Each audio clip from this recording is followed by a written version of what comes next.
Now, is the Sphinx based on a mythological creature? Through the ages, a haunting enigma surrounds the Sphinx's true identity, fueling unsettling debates. Is it a dog, a human, or a lion? Yet, amidst the uncertainty, one thing remains clear. The Sphinx is deeply entrenched in myth and legend. It embodies the mythical creature, a fusion of lion and human, revered in Egyptian, Asian, and Greek tales. In Egyptian lore, the Sphinx, donning a pharaoh's headdress, takes on a male form. However, the Asian and Greek renditions portray winged sphinxes, often female in nature. Curiously, the ancient Egyptians never named it the Great Sphinx. Ancient texts from around 1400 BCE call it a statue of Kepi. Over time, the Sphinx re-emerges in the medieval period, whispered as Baleb and Bilhor, shrouded in mystery. In the 18th dynasty, it assumed titles like Horus of the Horizon and Horus of the Necropolis, connecting it to the sun god perched above the horizon. In subsequent eras, eerie depictions of smaller sphinxes arise, bearing the carved faces of reigning monarchs, a chilling homage in the form of haunting carvings and cameos. And whose bright idea was it to build the Sphinx? In the depths of time, scholars and historians grapple with the Sphinx of Giza's mysterious origins. Its true creators remain unknown, but all agree on its extraordinary magnificence as one of the world's largest sculptures.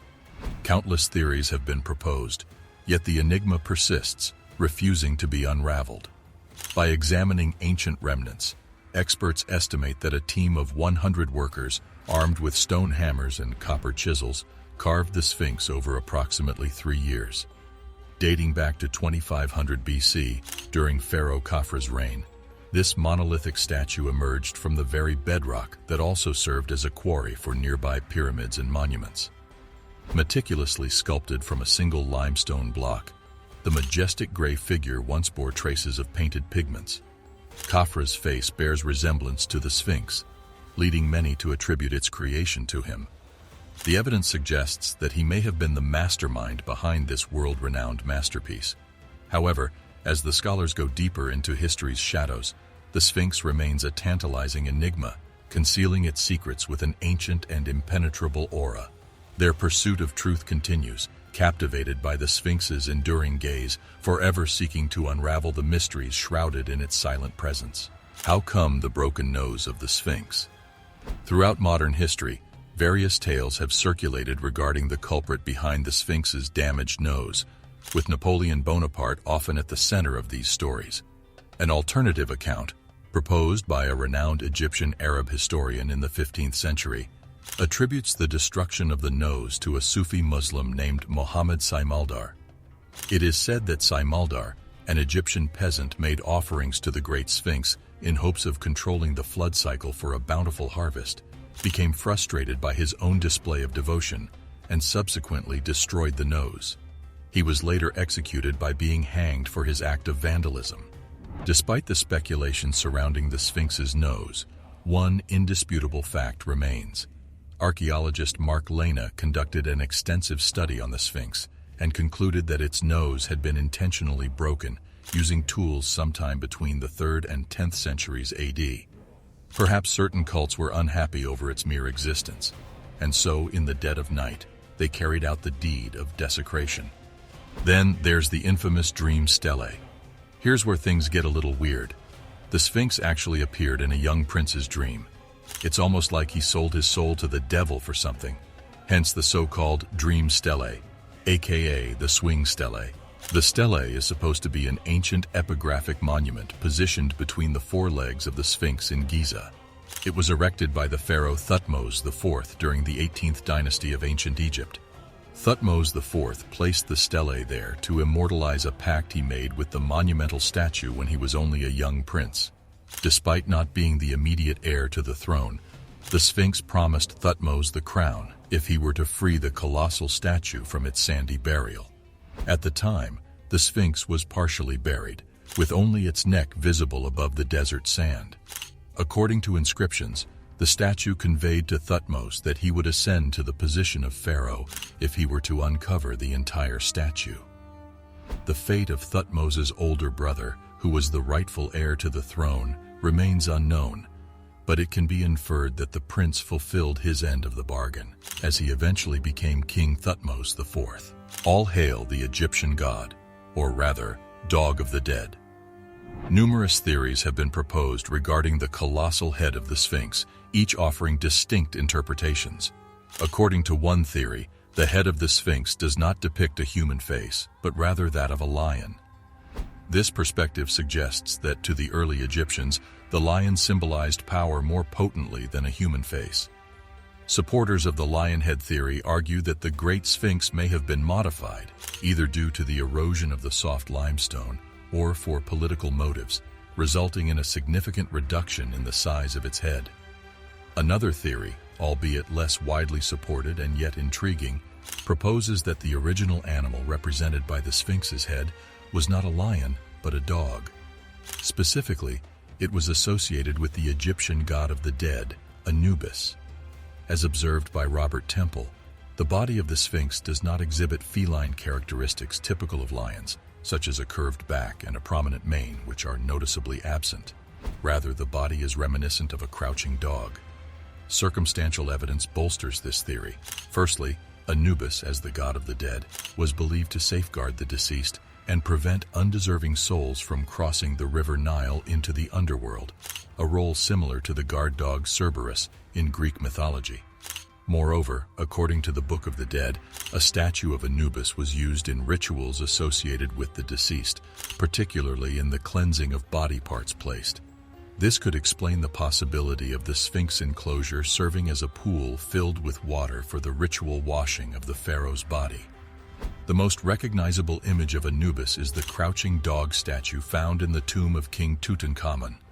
If the original head of the Sphinx resembled a pointed snout of a jackal, as Anubis is often depicted, it supports the notion that erosion over time may have damaged its ears and possibly its snout. Are there any secret chambers leading to the underworld? Numerous researchers speculate about the existence of a secret chamber and underground tunnels beneath the Sphinx. In 1998, Zahi Hawass, the chief director of the Supreme Council of Antiquities, conducted excavations beneath the main body of the Sphinx at Giza and rediscovered access tunnels leading to several large, seemingly natural caves directly beneath the Sphinx. These excavations revealed traces of earlier ancient diggings. Furthermore, within the Giza Sphinx, there are several known passages, holes, tunnels, and chambers, some of which have clear origins, while others remain shrouded in mystery. One notable feature is a hole located at the back of the Sphinx, approximately 4 feet behind its head. This hole was created by Howard Weiss in the 1840s and is commonly referred to as Weiss's Hole. Weiss attempted to search for chambers by drilling a 27-foot deep hole, but unfortunately, the drill rod became stuck. He tried to dislodge it using gunpowder, but eventually gave up to avoid causing further damage to the Sphinx. In 1978, Zahi Hawass cleared the space created by Weiss's excavation and discovered a fragment of the Sphinx's headdress inside. Additionally, there is an iron trapdoor fitted into the ground within the pores of the Sphinx, situated between the thumb, the Dream Stella, and the chest of the Sphinx. This trapdoor does not lead to a passage but rather covers a rectangular pit that was cemented as part of a restoration effort in the 1920s. It is important to note that most of the chambers and tunnels within the Sphinx remain unknown, and limited information is available about those that have been discovered so far. But what could these chambers possibly contain? More creepy corpses, or perhaps great and untold treasures of the ancient world? And why is no one talking about the potential of desecrating these sites and unleashing a powerful curse on the archaeologists or even the world in general? Trust us when we say we're always watching all the mysterious spaces and events on your behalf. And if you want to be the first few people to be in the know in case some crazy mummified curse has been let loose on the world, then you should definitely hit the subscribe button. Here's how the Sphinx originally looked. The Sphinx is situated on the Giza Plateau, on the western bank of the River Nile, approximately a half-hour drive west of Cairo. Throughout history, Egyptian rulers revered this enigmatic Sphinx as a potent manifestation of the sun god. However, its current appearance, a delightful tan color, is not how it originally appeared. It is believed that the Great Sphinx was once adorned with vibrant paint, featuring primary hues like comic book red, blue, and yellow. The face likely displayed a rich red shade, while the headdress would have been a vibrant canary yellow. Traces of red paint can still be observed on one of the Sphinx's ears, despite the effects of weather and erosion over the past 4,500 years. It is truly remarkable that a significant portion of the statue has endured for us to admire. The original Sphinx would have presented a vastly different sight, as archaeologists suggest that both the face and body were painted red, the beard was blue, and much of the headdress was yellow. Unfortunately, the exact shape and color of the original Sphinx cannot be witnessed today. Nonetheless, researchers maintain that these vivid colors were once part of its striking appearance. The Sphinx and Astronomy. The enigmatic nature of the Great Sphinx of Giza has led to its inclusion in various theories concerning the ancient Egyptians' extraordinary understanding of extraterrestrial phenomena. Some scholars have discussed the potential role of the Sphinx, alongside the pyramids of the Giza necropolis, as part of a colossal power-harnessing apparatus designed to harness energy from the sun. Another theory, primarily propagated by British writer Graham Hancock, highlights an alignment between the Sphinx, the pyramids, and the Nile River, with the stars of the constellations Leo and Orion, as well as the Milky Way. To delve further into this notion, the Egyptians believed that the gods resided in the Duat, and some Egyptologists have suggested that the Giza Plateau mirrors the Duat, with its three imposing pyramids representing the three stars in Orion's belt. The Sphinx corresponds to the constellation Leo, and the Nile River corresponds to the Milky Way. The concept of creating a sacred landscape on Earth that reflects the celestial realm is not uncommon in other ancient cultures. As such, ancient civilizations sought to honor their deities and channel divine energy onto the Earth, thereby maintaining cosmic order and preventing chaos. Now, how old is the Sphinx really? For many years, Egyptologists and archaeologists have held the belief that the Great Sphinx of Giza dates back approximately 4,500 years, placing its construction around 2500 BC. However, recent studies have put forward an alternative theory suggesting that the Sphinx might have been built as early as 7000 BC. This relatively new perspective is based on what appears to be weathering caused by precipitation on the upper parts of the Sphinx. Archaeologists supporting this view argue that the last time there was enough rainfall in the region to produce such erosion patterns on limestone was around 9,000 years ago, specifically in 7000 BC. Nevertheless, traditional Egyptologists reject this hypothesis for several reasons. Firstly, the existence of a Sphinx built prior to 7000 BC would challenge our understanding of ancient civilizations, as there is no evidence of an Egyptian civilization during that time period. Additionally, the new theory focuses solely on a particular type of erosion, while disregarding other evidence that supports the Sphinx's age of 4,500 years. For instance, the Sphinx exhibits rapid weathering, creating an appearance of greater age. It is also possible that subsurface water drainage or Nile flooding could have contributed to the erosion pattern observed. Furthermore, the Sphinx is believed to resemble Pharaoh Khafra, who constructed one of the nearby pyramids of Giza and lived from 2603 to 2578 BC. And while the idea of an unknown civilization predating the ancient Egyptians may be intriguing, most archaeologists and geologists still adhere to the traditional view that the Sphinx is approximately 4,500 years old. On the mystery of a library beneath the Sphinx. According to legend, there is a hidden labyrinth beneath the paws of the Sphinx, leading to a mysterious chamber known as the Hall of Records. It is believed that this chamber holds profound knowledge encompassing alchemy, astronomy, mathematics, magic, and medicine. Researchers have long sought to discover its existence. The burial chambers in the pyramids of Teti and Saqqara provide evidence that ancient pharaohs were entrusted with knowledge to carry into the afterlife. Encrypted hieroglyphic messages depict the pharaoh's ascension to heaven and their rule in the next world.